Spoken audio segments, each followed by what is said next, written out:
រថយន្តជប៉ុន Mitsubishi Destinator បំពាក់ដោយកៅអី3ជួរ7កៅអីជារថយន្តមួយដែលស័ក្តិសមខ្លាំងបំផុតសម្រាប់ទីផ្សារប្រទេសកម្ពុជាយើងក៏ដូចជាបងប្អូនប្រជាជនកម្ពុជា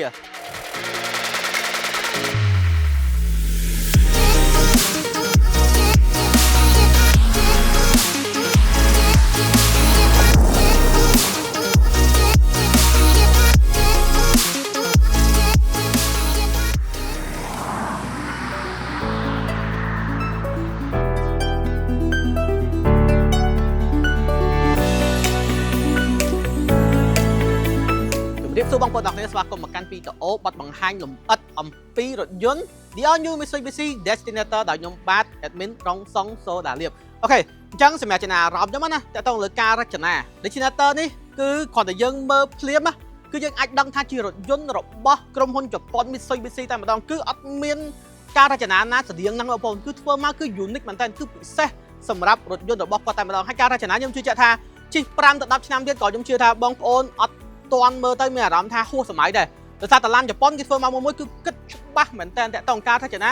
ក៏ដូចជាគុណភាពហើយរថយន្តនេះជារថយន្តប្រភេទ7កៅអីកៅ3ជួរគេផលិតឡើងសម្រាប់ទីផ្សារ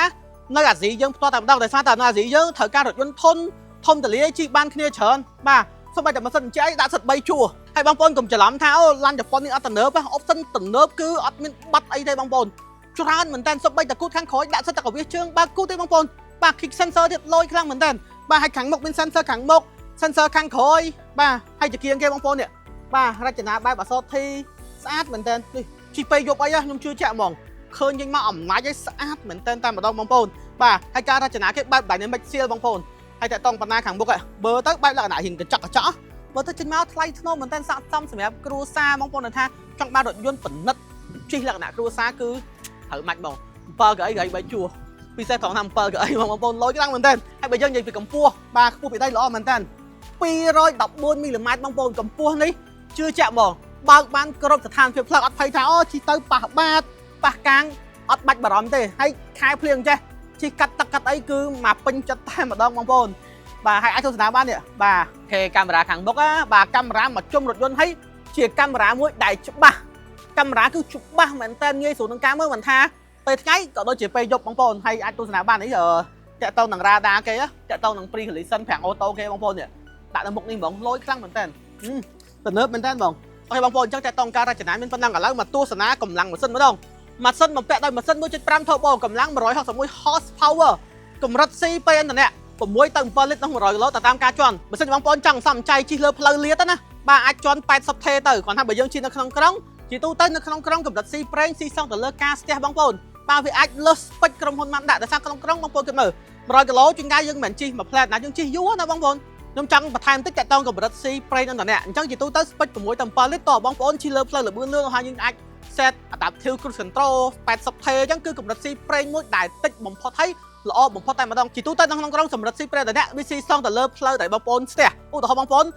នៅក្នុងក្រុងដែរប៉ុន្តែនៅខាងជំនាញជ្រោយច្រវាអញ្ចឹងវាអត់សូវស្ទះទេតែឧទាហរណ៍នៅជំនាញស្ទឹងមិនចេញវាអាចស៊ីច្រើនជាងហ្នឹងទៅតាមកម្រិតស្ទះបងប្អូនជាក់ស្ដែងអញ្ចឹងណាបងប្អូនអូខេបងប្អូនអញ្ចឹងតើតើផ្នែកខាងមុខខ្ញុំមានប៉ុណ្ណឹងឥឡូវមកតាមដានផ្នែកចំហៀងជាមួយខ្ញុំទាំងអស់គ្នាចូលមកដល់ផ្នែកចំហៀងបងប្អូនអាចទស្សនាបានអញ្ចឹងតើតើនឹងយ៉ាន់កង់គេ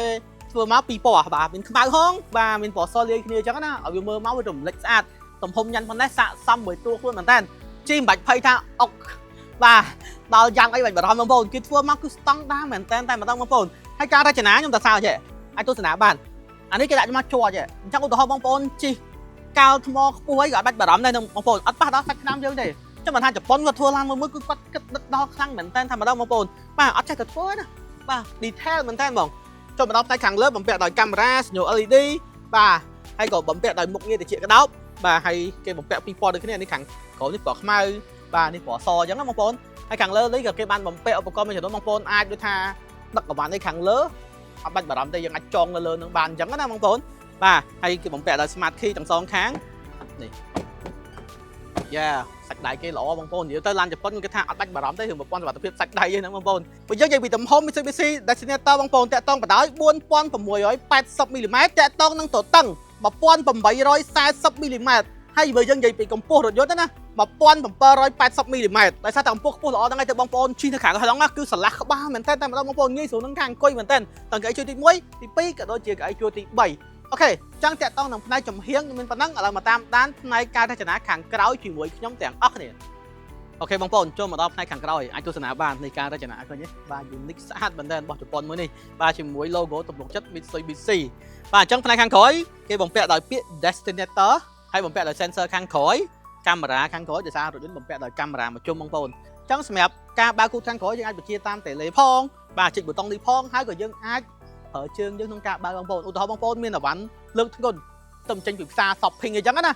ចង់ដាក់អវ៉ាន់ចូលពេលខ្លះផលវិបាកត្រូវអូដាក់អវ៉ាន់ចុះលើកសោជាពិសេសខែភ្លៀងទៀតពិបាកមែនតើតែ Destinator នេះគិតដល់មែនតើបងប្អូនយើងគ្រាន់តែយកជើងយើងដាក់ចេះអ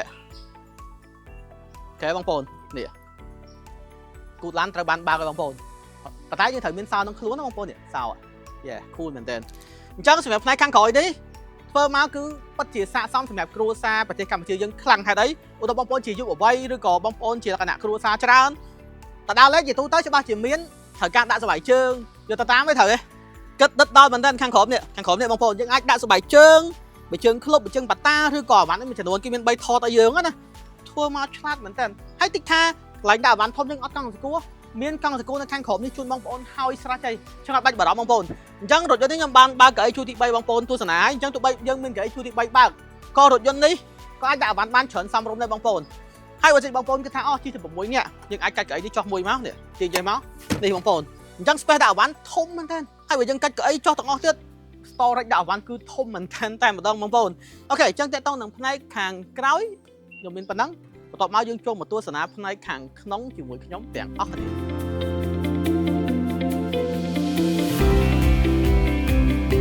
ាចូលមកដល់ផ្នែកខាងក្នុងលើកនេះគឺភ្ញាក់ផ្អើលមែនទែនដោយសារតែ Mitsubishi Destinator បំពាក់ដោយ option សុវត្ថិភាពក៏ដូចជាទំនើបច្រើនមែនទែនអេក្រង់នេះក៏ធំកុងទ័រក៏ digital បាទហើយកន្លែងសេរីម៉ាស៊ីនជាអីក៏លយមានតាំងពី wireless charge តាំងពីអីទេបងប្អូនប៉ុន្តែឥឡូវខ្ញុំចូលមកលំអិតផ្នែក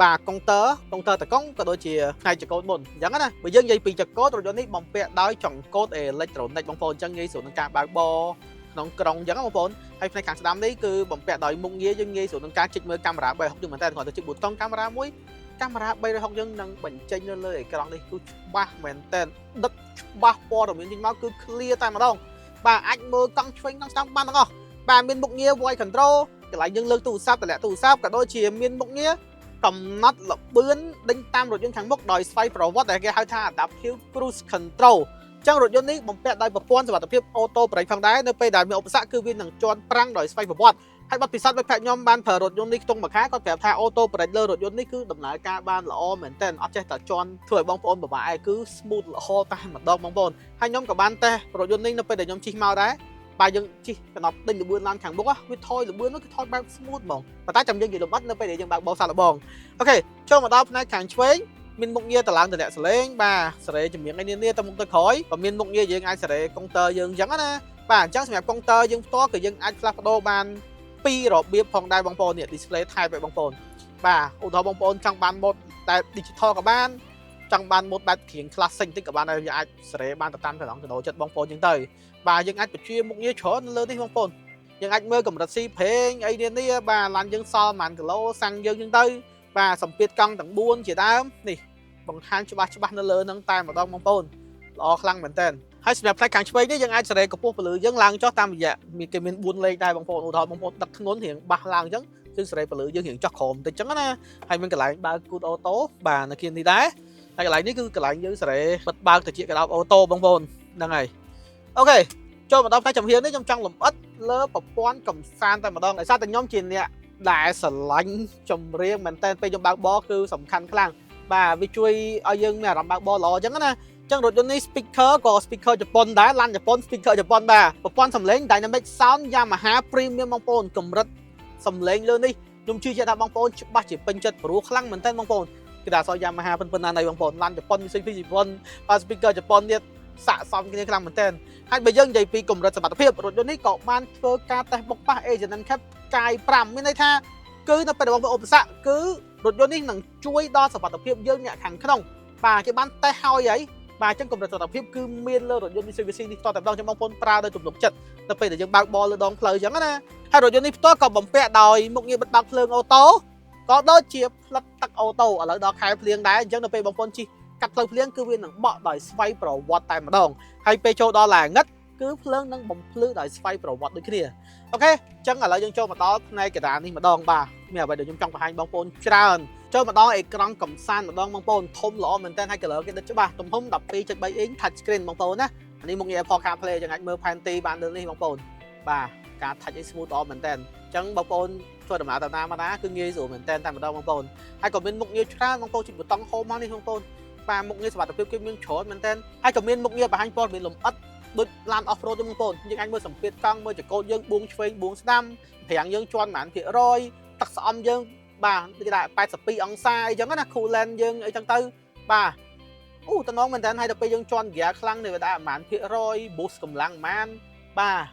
យើងប្រើកម្លាំងហ្នឹងប្រហែល Newton ម៉ែត្រអីចឹងណាហើយឡានយើងtradeឆ្វេងឬក៏ trade ស្ដាំចង្កូតយើងបួងឆ្វេងបួងស្ដាំមើលឃើញទាំងអស់ម៉ូតនេះដូចម៉ូតកូនកាត់ off road ម្ដងលយមែនតើអញ្ចឹងជិះនៅប្រទេសកម្ពុជាយើងគឺ cool ខ្លាំងតែម្ដងបងប្អូនតោះមកយើងចូលមកដល់ setting បងប្អូនណាយើងអា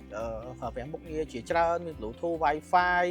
បាទយើងអាចសេរី sound system យើងអាចចូលមកក្នុង vehicle setting មានកន្លែងបិទបើកបាទមុខងារសុវត្ថិភាពជាច្រើននៅក្នុងរថយន្តនេះដោយសារតែ Designator នេះគឺ option គេដាក់មកច្រើនមែនតើតែម្ដងខ្ញុំអាចនិយាយបានថាបងប្អូនសឹងតែប្រើអត់ប៉ុន្តែមានល្អជាងអត់បងប្អូនមានទាំងអស់ហើយសូម្បីតែភ្លើង ambient light បងប្អូនយើងអាចសេរីបាទច្រើនពណ៌មែនតើតែម្ដងហើយយើងមាន option ដែលយើងអាចថាពេលយើងបើកទ្វារមកឲ្យកម្រិតពន្លឺវាប៉ុណ្ណាអីប៉ុណ្ណាគឺវាចេញទាំងអស់នេះគេមានកន្លែងសេរីពេល driving welcome ចេញភ្លើងពណ៌អី door open ចេញភ្លើងពណ៌អី incoming call ពេលគេ call មកភ្លើងពណ៌អីបាទលយមែនតើខ្ញុំពិតជាកម្រឃើញរថយន្តជប៉ុនដែលគាត់បានបំពាក់មុខងារហ្នឹងបងប្អូនដោយសារតែ customize បានច្រើនទៅតាមចំណង់ចំណូលចិត្តបងប្អូនអញ្ចឹងណាបងប្អូនបាទអូខេឥឡូវយើងចូលមកដល់កន្លែងកាមេរ៉ាម្ដងចាំមើលពេលខ្ញុំដាក់អាយ៉ែនេះកាមេរ៉ាគេអូច្បាស់សាហាវបាទហើយបងប្អូនប៊ូតុងលើចង្កូតនេះយើងអាចដូរម៉ូដបានចង់ឲ្យឃើញមកផ្ទៃធំចេះក៏បានចង់ឲ្យឃើញចំហៀងបែប 3D ចេះក៏បានបងប្អូននេះម៉ូដគេមានច្រើនមែនតើតែម្ដងពេលបងប្អូនជិះផ្លូវជាតិដាក់បាច់បារម្ភទេបងប្អូនបាទអូខេឥឡូវយើងចូលមកដល់ផ្នែកម៉ាស៊ីនត្រជាក់ម្ដងអញ្ចឹងឡានជប៉ុនគេតែងតែគិតដល់កម្រិតផាសុកភាពក៏ដូចជាសុវត្ថិភាពមែនតើម៉ាស៊ីនត្រជាក់គេបំពាក់ដោយប្រព័ន្ធបន្សុទ្ធខ្យល់បាទ Nano X បងប្អូនណាបងប្អូនអាចជីកបិទបើកលើនេះបានទៀតគាត់បន្សុទ្ធខ្យល់ Nano X ហ្នឹងវាអត្ថប្រយោជន៍ត្រង់ថាអ្នកដែលគាត់មានការអាឡែស៊ីអីជាដើមអញ្ចឹងណាវានឹងកាត់បន្ថយឲ្យអស់ហ្នឹងច្រើនខ្លាំងមែនតើតែម្ដងបងប្អូនបាទមានមុខងារតារាយសម្ងួតអីជាដើមបាទហើយគេអត់ចោលទេប៊ូតុងនៅលើនេះងាយស្រួលក្នុងការចុចមែនតើពេលយើងបើកបោកគាត់ទៅប៉ះតិចក៏បានដែរបងប្អូនវាងាយស្រួលហើយម៉ាស៊ីនត្រជាក់ហ្នឹងក៏យើងអាចសេរីសៃតនភាពខុសគ្នាបងប្អូនឧទាហរណ៍ថាខាងតែក្នុងចូលចិត្តត្រជាក់ជាងយើងដាក់ឡូទៅបាទអ្នករួមដំណើរគាត់អត់សូវចូលចិត្តត្រជាក់ទេគាត់ដាក់បាទ22ឬ24អង្សាអញ្ចឹងណាបងប្អូនបាទផ្ដាច់ចេញពីគ្នាតែម្ដងហើយម៉ាស៊ីនត្រជាក់នេះគឺត្រជាក់ល្អមែនតើអត់បាច់បារម្ភទេដូចខ្ញុំនិយាយអញ្ចឹងឡានជប៉ុនគេធ្វើមករឿងអស់ហ្នឹងគឺគិតច្បាស់មែនតើតែម្ដងអូខេចូលមកដល់ខាងក្រោមនេះគឺអត់ចោលទេហ៊ុនកតុយបរិយបាទងាយស្រួលតែបងប្អូនពាក់កាមេរ៉ាឲ្យជាដើមមកតមួយកតុយបរិយទៅបាទអាចប្រើសម្រាប់ការសប់កង់ឲ្យជាដើមទៀតចឹងបងប្អូនបាទមានហ៊ុន Type C ហ៊ុន USB ហើយបំពាក់ដោយមុខងារសាកថ្មអត់ខ្សែទេបងប្អូនខ្ញុំដាក់ទូរស័ព្ទនេះមកគឺយើងអាចសាកថ្មបានហើយបងប្អូនលុយចូលមកដល់ផ្នែកកណ្ដាលបងប្អូននេះប៊ូតុង Start Stop Engine គេហើយប្រអប់លេខគេបងប្អូនជាប្រអប់លេខ CVT ចឹងពេលចេញចូលលេខគឺអត់មានអារម្មណ៍ថាកន្ធាក់ទេគឺ smooth ល្អមែនតើហើយគាត់បំពាក់ប៊ូតុងចុចមួយខាងស្ដាំនេះគឺដូច Sport Mode ចឹងឧទាហរណ៍បងប្អូនជិះដាក់សតទេយើងត្រូវការលបឿនយើងគ្រាន់ប៉ះប៊ូតុងខាងឆ្វេងនេះតែកង់នេះបាទយើងប្រើម្រាមដៃយើងចុចមកគឺចូល Sport Mode ទៅនៅលើកុងទ័រវានឹងឃើញតែអក្សរ D ហើយអក្សរ S លយមែនតើហើយតារាយ mode គាត់មាន5 mode បងប្អូនមាន lock មកមាន wet នៅលើផ្លូវសើមឧទាហរណ៍បងប្អូនជិះផ្លូវរៀងសើមល្អអីដាក់ wet ទៅបន្ទាប់មកយើងមាន mode បាទនេះផ្លូវលក្ខណៈថារៀងផ្លូវគ្រួស្រុកខ្មែរយើងត្រូវខ្លាំងមែនតើចឹងខ្ញុំថារថយន្តនេះស័ក្តិសមសម្រាប់ប្រទេសកម្ពុជាយើងមែនតើតែម្ដងបងប្អូនមានម៉ាត់បាទក៏ដូចជាមានផ្លូវកង់ជាដើមបាទគេចេញលើហ្នឹងនិយាយទៅចេញជារូបឲ្យយើងមើលហ្មងងាយស្រួលថាអូយើងគួរប្រើពេលណាចឹងណាខ្ញុំពេលបងប្អូនជិះដល់ផ្លូវភក់ខ្លាំងយើងដាក់ម៉ូតម៉ាត់ទៅគឺវាដំណើរការមុខងារវាដោយស្វ័យប្រវត្តិតែម្ដងងាយស្រួលប្រើបាទហើយខាងនេះក៏មានអូតូហូប្រាំងដៃអេឡិចត្រូនិកក៏ដូចជាកន្លែងអ្នកកែវទឹកនេះគឺក្លុបយើងដាក់អវ៉ាន់បាទហើយក្នុងនេះមិនធម្មតាជាក្លុបដាក់អវ៉ាន់ធម្មតាទេមានខ្យល់ត្រជាក់ចឹងបងប្អូនអាចក្លាសេទឹកសុទ្ធឬក៏គ្រឿងថ្នាំពេទ្យអីជាដើមឬក៏ដោះគោអីចឹងណាបាទអាចដាក់ក្នុងនេះបានអញ្ចឹងល្អខ្លាំងមែនទែនអូខេចូលមកដល់ផ្នែកខាងលើម្ដងអញ្ចឹងបងប្អូនអាចទស្សនាបានកញ្ចក់នេះក៏បំពាក់ដោយមុខងារចំណាំងផ្លាតផងដែរទៅពេលតែគេបាញ់ហ្វាចូលគឺអត់ចាំងភ្នែកយើងទេបងប្អូនហើយដំបូងខាងលើបំពាក់ដោយដំបូល Panoramic Sunroof ហើយយើងអាចបើកបានហើយបើករីដូបើកដល់ក្រោយហើយយើងអាចបើកដំបូលបានណាចាំមើលទេបងប្អូនមើលនេះបាទនេះរីដូគេហើយដំបូលនេះយើងអាចបើកបានអញ្ចឹងស័ក្តិសមបងប្អូនមានថាមានកូនតូចជិះទៅតាមខាតអីត្រូវការឲ្យគាត់អឺតលេងអញ្ចឹងណាចិត្តស្ដាញ់ទៅវាមិនមែនជាដំបូលសម្រាប់អឺតលេងហ្មងទេវាគឺជាដំបូលសុវត្ថិភាពមានន័យថានៅពេលដែលបងប្អូនមានឧបសគ្គអីមួយដោយយថាហេតុ ចូលទឹកអីចឹងណាលើហ្នឹងក៏នៅតែបញ្ជាបានដែរយើងអាចបើកចេញបានគឺជាដំបូងមួយដែលសមត្ថភាពមែនតើតែម្ដងបងប្អូនតែសម្រាប់ខ្មែរយើងគឺជាដំបូងយើងកំសាន្តលេងពេលយើងទៅការីរំទៅជាដើមអូខេហើយតើតោងនឹងស្បែកពូកបងប្អូនហ្នឹងស្បែកពូកគេធ្វើមកពណ៌នេះគឺត្រូវបដិបត្តិប្រទេសយើងហ្មងហេតុអីប្រឡាក់ដីប្រឡាក់អីគឺមើលដឹងទេបងប្អូនគេធ្វើពណ៌ខ្មៅឡាយជាមួយសូកូឡាបាទទាំងដៃទ្វារទាំងអីចឹងណាហើយស្បែកគេទន់ល្អបាទហើយមួយទៀតតើតោងនឹងកន្លែងអ្នករួមដំណើរនេះឆ្លាតមែនតើធ្វើកន្លែងដាក់អាវ៉ាន់ទៀតដាក់បាន2គីឡូបងប្អូននេះដាក់ស្បែកជើងនិយាយទៅ storage លើរថយន្តនេះច្រើនមែនតើចំហៀងនេះក៏មានកន្លែងដាក់កែវទឹកច្រើនដូចគ្នាដាក់ទូរស័ព្ទអីនេះបាទយើងទៅកន្លែងដាក់អាវ៉ាន់គឺច្រើនខ្លាំងមែនតើតែម្ដងបងប្អូនសំខាន់មានរីដូស្រាប់ចឹងអត់ភ័យថាក្តៅទេបងប្អូនអូខេចឹងសម្រាប់ផ្នែកខាងមុខខ្ញុំគិតថាខ្ញុំលំអិតជូនបងប្អូនអស់ហើយខ្ញុំមានប៉ុណ្ណឹងឥឡូវមកតាមដានផ្នែកកៅអីជួរទី2ក៏ដូចជាកៅអីជួរទី3ជាមួយខ្ញុំទាំងអស់គ្នាចូលមកដល់ផ្នែកកៅអីជួរទី2ទស្សនាបានបងប្អូនធ្វើមកគឺស័ក្តិសមសម្រាប់គ្រួសារនៅប្រទេសកម្ពុជាយើងខ្លាំងហេតុអីបាទមានតុក2បាទបងប្អូនដែលគាត់ទិញរថយន្តនេះទៅច្បាស់ជាគាត់មានអាកុងអាម៉ាកូនបាទនេះតុកគេlạiដាក់កៅទឹកហើយយើងអាចដាក់ហូបបាយហូបអីចឹងណាមានតាំងពីតែម្ដងខ្ញុំតាសាជប៉ុនគិតដិតដល់មែនតែម្ដងបាទគិតពីតម្រូវការអ្នកប្រើហើយបើសិនជាយើងចង់ឈប់ប្រើបាទបិទចេះមកអត់មានទឹកទេបងប្អូនបាទលើនេះយើងអាចសោកជាលក្ខណៈថាដាក់ទូរស័ព្ទអីចឹងណានេះឃើញទេបាទ storage កន្លែងដាក់អវ៉ាន់លើរថយន្តនេះគឺ25កន្លែងបាទអញ្ចឹងដាក់អវ៉ាន់បានច្រើនមែនតើហើយមួយទៀតតទៅនឹងម៉ាស៊ីនត្រជាក់គឺគាត់ផ្ដាច់អ្នកខាងមុខហើយខាងក្រោយសិនចេះយើងអាចជ្រើសរើសនេះបានឧទាហរណ៍បងប្អូនចង់បានកម្លាំងខ្យល់ប្រហែល5កាំក៏បានដែរបាទតែខាងមុខនៅតែ1កាំឬ2កាំដដែលអញ្ចឹងណាអត់មានប៉ះពាល់គ្នាទេបាទគឺផ្ដាច់ចេញពីគ្នាតែម្ដងហើយមានរុនសាក Type C USB មកជាមួយបាទហើយម៉ាស៊ីនចាក់គេនៅលើនេះអញ្ចឹងងាយស្រួលមែនតើដាក់មកបាញ់ចំយើងតែម្ដងអញ្ចឹងជីធ្វើដំណើរទៅខេត្តគឺផាសុខភាពមែនតើហើយកៅអីនេះផ្ទាល់យើងអាចខិតទៅមុខបន្តិចក៏បានបើសិនជាបងប្អូនមានសមាជិកគ្រួសារអង្គុយខាងក្រោយអញ្ចឹងណាឧទាហរណ៍បងប្អូនអាចថាខិតមកប៉ុណ្ណេះមកនេះឃើញទេយើងនៅតែសល់លេខរូមយើងអញ្ចឹងហើយខាងក្រោយគេរៀងទលាជាងមុនអញ្ចឹងណាបាទលយខ្លាំងមែនតើតែបើបងប្អូនជីតកៅជួរទី2ដែរយើងអាចខិតទៅក្រោយទាំងអស់ក៏បានដែរហើយងួនអង្គុយបាទផាសុខភាពមែនតើហើយសម្រាប់កន្លែងកណ្ដាលនេះគឺយើងអាចបើកចេះមកបាទនេះកន្លែងយើងដាក់អាចដាក់កែវទឹកហើយនៅពេលដែលយើងបើកមកគឺមានប្រឡោះលេខនេះហើយចង់ឧទាហរណ៍បងប្អូនយករថយន្តនេះដឹករបស់វែងបាទដឹកដែកដឹកតយោអីសម្រាប់បងប្អូនប្រើប្រាស់បាទអាចដឹកបានឃើញទេលយមែនតើតែម្ដងជាបណ្ដាការរចនាគេធ្វើជាងមកគឺស័ក្តិសមសម្រាប់នៅអាស៊ីយើងជាពិសេសប្រទេសកម្ពុជាយើងដែលត្រូវការដឹកអវ៉ាន់ផងពេលខ្លះជីមនុស្សច្រើនផងដើរលេងផងត្រូវមិនតែម្ដងហើយផ្នែកកៅអីជួរទី3ហ្នឹងក៏មាននិយាយទៅគេធ្វើមកមានខ្សែក្រវ៉ាត់មានម៉ាស៊ីនត្រជាក់បាទម៉ាស៊ីនត្រជាក់គេដាក់លើនេះបងប្អូនបាទអញ្ចឹងខ្យល់បាញ់ទៅតែម្ដងអញ្ចឹងអត់ក្តៅទេមិនភ័យថាអង្គុយកៅអីជួរទី3ក្តៅទេបងប្អូនមានតាំងពីកន្លែងដាក់កែវទឹកអីជាដើមបងប្អូនអញ្ចឹង7នាក់សម្រាប់សមាជិកគ្រួសារគឺ perfect តែម្ដងតែបើថាអូអ្នកខាងនេះមានទាំងទូចដាក់ដល់8នាក់ក៏បានដែរនេះអូខេបងប្អូនអញ្ចឹងតើតោងនឹងផ្នែកកៅអីជួរទី2ក៏ដូចជាកៅអីជួរទី3ខ្ញុំមានប៉ុណ្ណឹងឥឡូវមកដល់វគ្គតេស្តមុខងារប្រព័ន្ធសុវត្ថិភាពម្ដងថាតើរថយន្តនេះកម្រិតសុវត្ថិភាពមុខងារគេពិសេសប៉ុណ្ណាហើយកម្រិតផាសុខភាពនៃការបើកបរបែបណាឥឡូវមកតាមដានវគ្គបើកបរសាកល្បងជាមួយខ្ញុំទាំងអស់គ្នា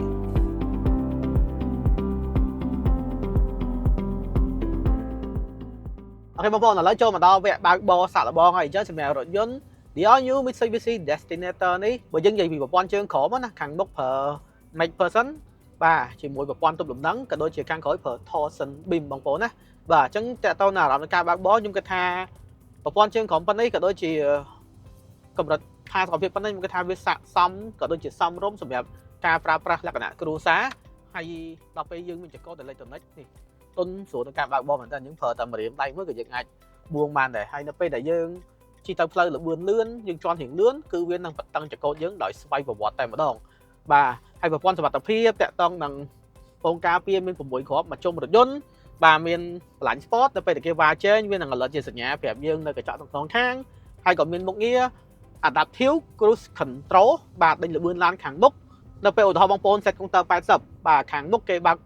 ខ្ទង់70ពេលវានឹងជន់ប្រាំងខ្លួនឯងអម follow គេខាងមុខ70ទាំងទៅនៅពេលដែលគេជន់លើ80ទៅ90 100គឺយើងនៅត្រឹម80អញ្ចឹងវាឆ្លាតវៃមែនតើក៏វាងាយស្រួលជួយសម្រាប់យើងពេលបើកបរអត់សូវមានអារម្មណ៍ថាហត់ថាយើងបានសម្រាប់ជើងខ្លះដែរអញ្ចឹងណាបងប្អូនដល់ពេលយើងអាចងាយស្រួលក្នុងការមើលផែនទីមាន Apple CarPlay Android Auto ជាមួយ speaker premium sound Yamaha system ទៀតធ្វើឲ្យការបើកបរយើងគឺពោពេញទៅដោយគេហៅថាកម្រិតផាសុខភាពហ្មងណាបងប្អូនបាទហើយបើយើងនិយាយពីការសំទុះលបឿនជាន់ណា 1.5 turbo លើរថយន្តនេះគឺជាន់បានតែម្ដងដោយសារតែកម្លាំងក៏គេគួរសមដែរ161 horsepower bà hay cái phở thuốc bố anh chẳng phải chọn cái chuột cho lọ mà đang phone nè rồi thằng bây giờ cho là cái nào thằng lơ tắc lột ấy tua tam bờ ấy cứ tua ở rộng mới tha xong rồi mình tên tôi cho vậy chẳng ở rộngในการ bác bóต่อบองโอนแบบบางสาบตัวở đằng tha ta còn đang pin chấtแบบบองโอนnày bà bỏ rộng bองโอนhà rộng nhóm cứ vì anh chẳng khó này chẳng á nè bà ok นี่คือชื่อจะนาร้ำหรือยังบ้านบางบอสระบองให้บ้องโอนในตู้สนาbà mà chất đó cho phải là nước bóng phôn chui khẩm mình tích trong đang tham một tệ bóng phôn kết mình đai sẽ mẹ rồi dốn rồi bóc vào tệ chụp phone đi on you Mitsubishi Destinator đi ta chỉ nói cho vậy đại bóng phôn pin chất trình kê lơ rồi dốn đi chẳng á ca ra chỉ là phải thẳng bốc thẳng khói rứ có thẳng khăn đồng rứ có phim từ lệ bóng rồi dốn bởi vì phim từ lệ vẫn on vậy nè bà bao nhiêu một phôn mà chơi nó sẽ lắc không số bên thân luôn ok bà xin bóng phôn trả ra rồi dốn đi on you Mitsubishi Destinator ai chạy tông từ cam kẹt của play ca quạt bàn bà nằm bay xua bị space đội dân lùm ất bà rư có nặt nằm bay phơi ca bà bó xạ bỏng chẳng vì đó như mình vẫn đang sẽ cầm bóng phone nằng phình chật vì nhóm bạn admin rong song soda liếp xong mà khốn xong trình nghiệp lìa bye bye